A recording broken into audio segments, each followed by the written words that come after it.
Hi all, it's Dr. Taylor Burrows. It's about 5 o'clock here.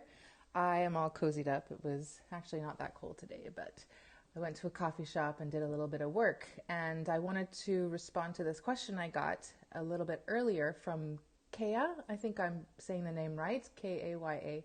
She commented on a tweet that I posted, and I have it here so I can read it to you if you didn't see it. Here it goes.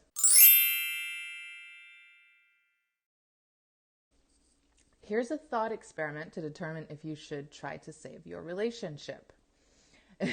Phoenix is pretty cool. I'm liking it. So, number one, remove the affection you feel. Number two, separate the attachment you feel. Number three, isolate the sexual attraction you feel. Now assess if what's left, which is the actual relationship, is contributing to a healthy quality of life. Now, the reason that I posted that is because I've had a lot of male clients that I see online, and they have this question of whether they should give it another shot, right? Like if it's worth trying again, that they are really in love with this girl, or they've never met anyone like her. And it can go in the reverse too, but I work with a lot of men. And so they might say that he's never met anyone who's got him excited before like she does. She's just so beautiful, and they've invested so much time together. And so those are those three elements. This is a classic example, whether it's a man who's talking about a woman or a woman talking about a man. They've been together so long, so it's time investment. Their lives have merged. That's number two, the attachment issue, right? The affection you feel is that you actually love the person, obviously. And the third one is the sexual attraction. So the more chemistry you have, the harder it is to stay objective. And if you notice the way that I wrote this, I wrote it to emphasize that these are all feelings that you have. So what happens is when you're in that obsessive emotional state where you're trying to make it work, but really it's making you go crazy and it's destroying the quality of your life, it's actually a very easy answer, but we overcomplicate things because there's so many intense emotions involved. But what I've done, and I base this as well on my formula for how to develop and attract your ideal relationship. If you know my work, do you know what it is? It's I thought you were going to guess it. It's logic plus desire plus love equals an ideal partnership. And this is it. It resembles this same equation that I tweeted about, these three elements as well, because the logic is really that structure of the relationship, what actually is created when two people come together. It's how you make sense together. And if you don't make sense, then it's not a logical pair bond. So going back to this story about this man that I was speaking to, and he really just represents a lot of men that I speak to and a lot of women that I speak to who are struggling with the same scenario. So because you're dealing with all these intense emotions, it's very hard for you to see clearly and objectively. But it's what you need to do and what I help people do. But you don't necessarily need to pay someone like me in order to help you figure it out.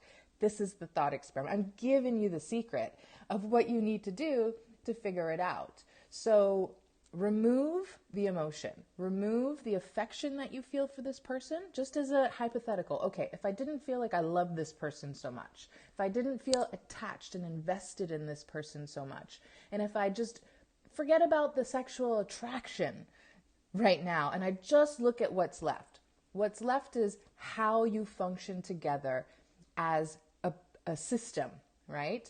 Does it improve your life? Does it enhance the quality of your life? Does it create positive things? If you have goals in your life, whether it's work related or health related or family related, does this person contribute to those goals, or do they detract from those goals? If you could have a measure of your quality of life, which is basically happiness, which I consider more of like a peace of mind, a calmness and serenity that is a state of being that you carry with yourself, if they take away from that, being with them in your relationship creates some kind of dynamic that's unhealthy and causes distress, then the answer is no, right? Like, you're basically just fighting a battle. Hello. You're fighting a battle, excuse me, to try to force the relationship to work because you care about them so much, which is understandable. But if they're deteriorating your quality of life, and if there are kids involved, obviously it's a difficult situation, but then the children's lives are being deteriorated as well, right? So you want to be considerate of if their life is getting worse or their life would get better if the two of you extricate yourselves from each other, because you could be embedded and entangled in each other emotionally, but your actual relationship is toxic, right? So you have to focus on that and stay objective.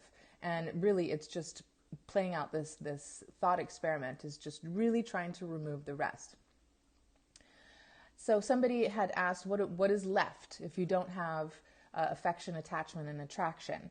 Is there trust? Is there, I forget what she asked exactly, but that wasn't what I was saying. I wasn't saying remove those elements from a relationship. Those elements are absolutely important. Go back to my original formula, which is logic plus desire plus love. Desire is the sexual attraction. Love and attachment is part of that love element. It's the mere fact that you cannot sustain or build on a relationship to be successful if you don't make sense. If the two of you together are just constantly struggling, you're fighting, you can have disagreements in a relationship, don't get me wrong, but you can't be locked in a power struggle. That's just not going to work. You have to function as a team. You have to be a partnership. And I was listening to Pat Stedman's course because I'm, affiliating for that as well. And there was this really interesting part that he talked about, and he was mentioning the parent-child dynamic. And I thought it was cool because, it's important to recognize you can't parent your partner, but you absolutely have to function as a team. And so that means you have to communicate your needs and things that need to get done. Like, that's just an adult world. You need to get things done. So you both have to be responsible, and you both have to be effective and efficient in managing the tasks of life, normal, natural tasks of life. And so if one person is sort of the weak link and they're irresponsible or, impulsive or unreliable, then the other person sort of shifts into that role as parent. But it's not because you're asking them to do things. It's because you're neglecting your role as an adult. Because imagine not having that person in your life and you were single. You'd still have to do all of those things, right? So, you have to make sure that you're at least functional and you're capable of doing things, and then you figure out how to work together as a team. So I don't know if Kayla is on here, but maybe she'll see this later and she'll be able to comment and see if I answered her questions. But I don't know if any of you have any comments or questions. You can feel free to jump in. I'm going to just scroll down over here. I have the tweet set up just to remember what the comments were. So yes, Kayla Michelle. Her handle is Lady Longlegs, which is a fun handle. She's a feminine and fit and feminine is her topic on her timeline. So she asked if, without affection, attachment, and attraction factoring in, what should be left in your opinion? Respect, appreciation. So I'm trying to understand what she was getting at there, but what I think she was saying is what is at the core, the foundation of a relationship. So absolutely, it's going to be respect, it's going to be trust, it's going to be communication. Everything else is compatibility related, right? Like, the two of you make sense because you're compatible, you share values. You're going to share commonalities on really important things, and you're going to be complementary on other things. So that means you're going to be different and fit really well together on other things. You're welcome. Yes. So it's important to do this from time to time. I also call it like a relationship appraisal, right?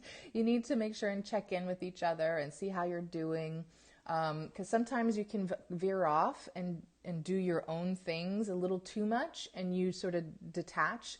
And you need to have some space and be your own person, but at the same time, you don't want to deviate too far off that couple path, because then you can create some difficulties there. But then you don't also want to be so enmeshed that you don't stand on your own 2 feet either.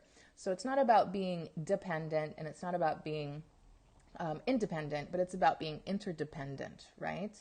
So if you know what that means, it's just 2 people are just fully capable human beings, but they find a way to have a system together where they work even better. So you should definitely be elevating each other and expanding each other's potential in life, right? So just think about it that way. I don't know if you had any particular questions before I close up here. Today's actually my cleaning day, so I'm starting a little bit late today, but trying to fit everything in, and I'm about to scrub the house from top to bottom, so I have to get ready for that. Why am I addicted to your discourses? I hope that they're helpful, and that's why, but I'm glad that you find them helpful, or that you at least enjoy them. So I like that they're educational and entertaining, so hopefully you are learning something from them as well. But yeah, thanks for listening, and thanks for watching. I will talk to you all soon. Ciao.